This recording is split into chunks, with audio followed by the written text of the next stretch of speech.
দেশের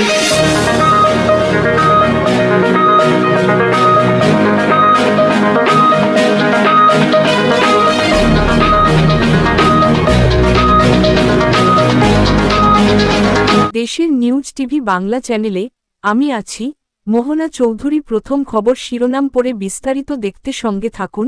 নিরাপদ খুলনা চাই, ফুলতলা উপজেলা কমিটির উদ্যোগে জামিরা বাজারে সম্মানীয় ব্যক্তিদের সঙ্গে মতবিনিময়।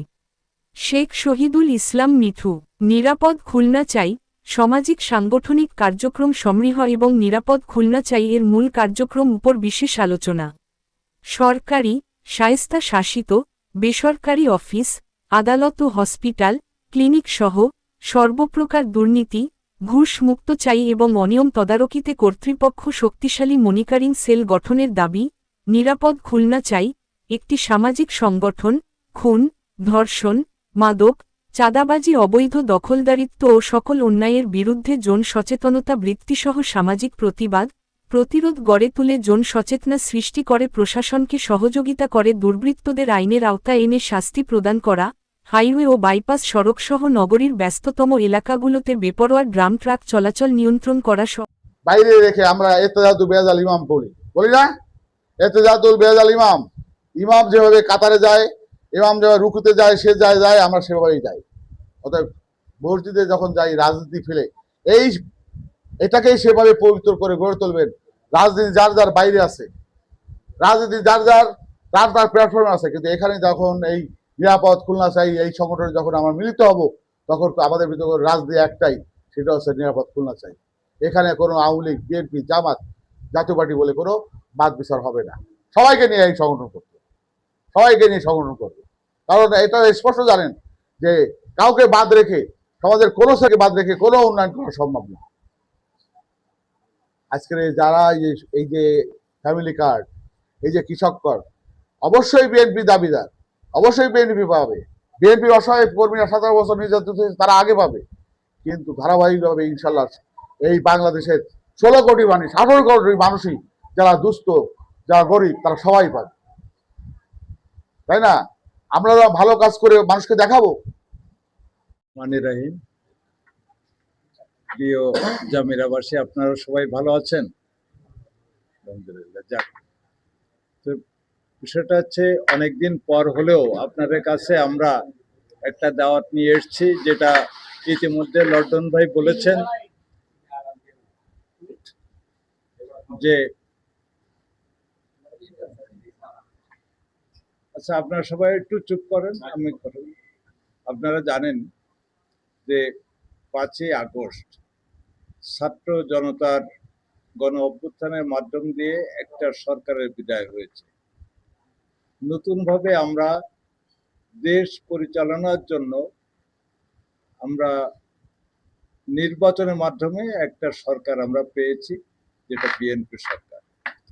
এবং এই বিএনপি সরকার কিন্তু চেষ্টা করতেছে, সর্বপ্রথম তার যে চিন্তা ভাবনা সেটা ছিল হচ্ছে মাদক এবং সন্ত্রাস নির্মূল করার জন্য। এবং সেই অভিযানে দেখা যাচ্ছে যে তেমন কোনো ফলপ্রসূ কোনো পাওয়া যায়নি, বরঞ্চ উল্টো হয়েছে এরকম যে খুলনায় আমরা শান্ত পরিবেশে বসবাস করতাম, কিন্তু খুলনাটা এখন অশান্ত হয়ে গেছে। মাদক, সন্ত্রাস, চাঁদাবাজি, তারপরে আপনি বিভিন্ন অফিস আদালতে যাবেন, এখানে ঘুষ, দুর্নীতি, মানে এমন অবস্থা তৈরি হয়েছে যে সাধারণ মানুষের নাভিশ্বাস উঠে যাচ্ছে। কেউ কিন্তু শান্তিপূর্ণভাবে কেউ কোথাও কাজ করে আসতে পারতেছে না। তো যে কারণে আমরা কতিপয় আমাদের সাথে কয়েকজন লয়ার ছিলেন, আমরা আলোচনা করলাম খুলনায় বসে যে যেহেতু এই খুলনাটা যেহেতু অশান্ত হয়েছে, সেহেতু আমাদের এখানে আমাদের এমন কিছু করতে পারি কিনা এই খুলনাকে নিয়ে, যেটা দিয়ে আমরা খুলনাবাসীকে আমরা একটা সুন্দর একটা সমাজ উপহার দিতে পারবো। তো ইতিমধ্যে আপনারা জানেন যে আমাদের অনেক জায়গায় আমাদের কমিটি হয়েছে, সেখানে তারাই এই মাদক যারা খায়, মাদক যারা ধর্ষণ করে, এদেরকে কিন্তু চিহ্নিত করে ধরে ধরে আইনের আওতায় দিয়ে দিচ্ছে। তো আমরা সেই লক্ষ্যে আমরা ফুলতলা উপজেলায় আমরা এরকম একটা কমিটি করার উদ্যোগ নিয়েছি এবং আমরা কমিটি করেছি ফুলতলা উপজেলায়। আমি লন্ডন ভাইকে আহ্বায়ক করে একটা আহ্বায়ক কমিটি করা হয়েছে। তো এই কমিটির কাজ হচ্ছে আপনাদের প্রত্যেকটা ইউনিয়নে এই নিরাপদ খুলনা চাই ওয়ার্ল্ডে এই নিরাপদ খুলনা চাই এর কমিটি করা। তার কারণ একটা ওয়ার্ল্ডের যে সমস্ত লোক দুর্নীতি করে, যে সমস্ত লোক দর্শন করে, যে সমস্ত লোককে মাদক খায়, সেটা আপনার আমার ছেলে পেলে রাখে, তাই না? তাহলে আমাদের তো ওই ওয়ার্ল্ডে কে কে আছে আমাদের জানতে আর কারোর বাকি নেই। সুতরাং আমরা যদি ওখানে ভালো একটা কমিটি দিতে পারি, তাহলে ওদের নেতৃত্বে আমরা ওই জায়গাটা এই মাদক নিয়ন্ত্রণ করা সম্ভব, সন্ত্রাস নিয়ন্ত্রণ করা সম্ভব। এখন যদি প্রশ্ন করেন তাহলে কি আমরা ধরবো? আমরা ধরবো না।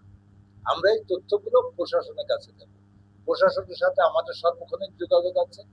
আপনি ফুলতলা থানা বলেন, খানজানালী থানা বলেন, বা আমাদের খুলনা জেলায় যতগুলো থানা আছে, যতগুলো উপজেলা আছে, সব উপজেলায় আমাদের লোক আছে এবং আমাদের যোগাযোগ আছে। আপনার ডিসি, এসপি, কমিশনার পর্যন্ত আমাদের সাথে যোগাযোগ আছে। আপনারা যখনই আপনারা ফোন করবেন, প্রশাসনের সহযোগিতা চাইবেন, তখনই আপনারা পাবেন। কিন্তু মূলত বিষয়টা হচ্ছে আমাদের কাজ হচ্ছে এইগুলো ইন্ডিকেট করে, আমাদের চিহ্নিত করে আমাদের প্রশাসনের নলেজে দিতে হবে, তাহলে প্রশাসন এই ব্যবস্থা নেবে। আমরা কোনো লোককে মারতে যাব না, কোনো লোককে ধরতে যাব না, কোনো লোকের সাথে আমাদের কোনো ইস্যু নাই। আমরা চাই যে আমরা সরকার যেটা চাচ্ছে, আমরা তৃণমূল পর্যায়ের সরকারকে সহযোগিতা করতে, তাই না? তো আমরা যদি এই কাজগুলো আমরা করতে পারি, তাহলে দেখা যাবে যে আপনার ছেলে, আপনার মেয়ে এরা নিরাপদে থাকতে পারে। আমাদের বয়স শেষ হয়ে গেছে, আমাদের কিন্তু আর কিছু করার নাই। কিন্তু আমাদের পুনর্জন্ম, আমাদের যারা ছেলে মেয়ে সন্তান যারা স্কুল কলেজে লেখাপড়া করবে, এরা যাতে ভালোভাবে থাকতে পারে, এরা যাতে ক্ষতিগ্রস্ত না হয়, সেই লক্ষ্যে আমাদের এই কাজগুলো করা। তো আমরা সেই জন্যই আমরা এই উদ্যোগটা নিয়েছি।